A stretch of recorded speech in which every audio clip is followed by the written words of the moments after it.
All right, so I wanted to show you how I'm using my document camera, and today how I figured out how to add my smartboard in with my Chromebook. So I used my USB or my HDMI cord to hook up the smartboard. I used my USB thing to hook up the touch ability, whatever that's called, and mine seems to be really close, so it's working great on mine. I just went and tried on another teacher's, and theirs isn't lined up, and of course you can't calibrate, so this isn't going to work for everybody, but just to show you kind of what I'm doing right now. So we're going to go on and get our IPEVO whiteboard open. I'm going to go into use mouse only. This is the way I can do it without using the IPEVO pen. Again, this is working on mine. So, and then I'm going to go select camera. I'm going to choose my document camera. And here you can see we were doing some work with our math kits today. So the thing I like about this is, for one, the kids can see exactly what I want their desk to look like. So that way we're not losing stuff. So your bag is folded. I want this on top. I want your hands like this. And then they can see it really nice and big on the screen. So one of the things we did today was we were playing with our number 7. So we talked about how this is 10, 7, and 3 are best friends. So we took our 3 off and we just were using our 7.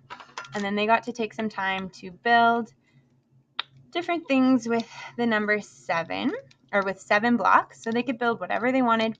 And then I had a couple kids bring them up. Again, we kind of just put that up to the top. Had a couple kids come up.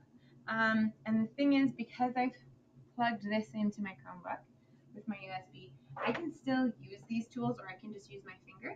I just have to push what I want on the side. So what we did today was we practiced looking at what numbers do we see. So one kid might come up and say, I see 4 and 3.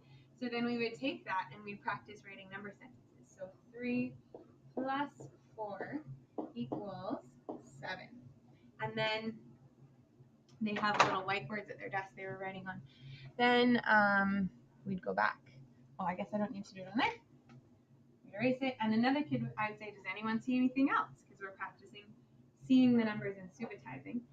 And another kid would come up and say, I see 2 and 5.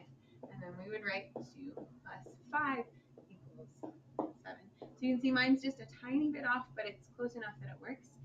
And then, I mean, if I wanted to save this, I could, I think I can export it and then it would turn it into a thing. Or like I could spill some manipulatives and then take a picture and print it on their desk for them to circle on their own. So that's one thing we practiced today with subitizing and all of that.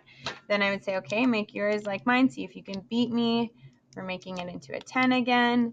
We're going to put our 10 back into our math kit, which is very nice for kids to be able to see nice and big what the instructions are. Oh, we're going to delete that. I'm going to say, get out your shapes. So I know Judy was wanting to do some work with shapes and patterns. So you could have kids come up, and these are the exact same manipulatives that they have at their desk. So that part is really nice. Put your other ones up there. So then we could talk about the pattern. They could make the same pattern at their desk, or they could each make a different pattern, and then I'd say, come up and show us what you did. And then if you wanted them to draw it, you could have them draw over top. Now you can see mine's not exact. Like I said, it's close enough that it's working. If we can get the IPEVO pen to work, this is something that we could do with them. So even without that move feature, we can still kind of accomplish some similar things. A little bit slower, it's a little more precise. Okay, and then you could screenshot that. You could get rid of it there. And the other thing I like about this is with grade 1, nice for them to be able to see how to do things. I also use this document camera for books.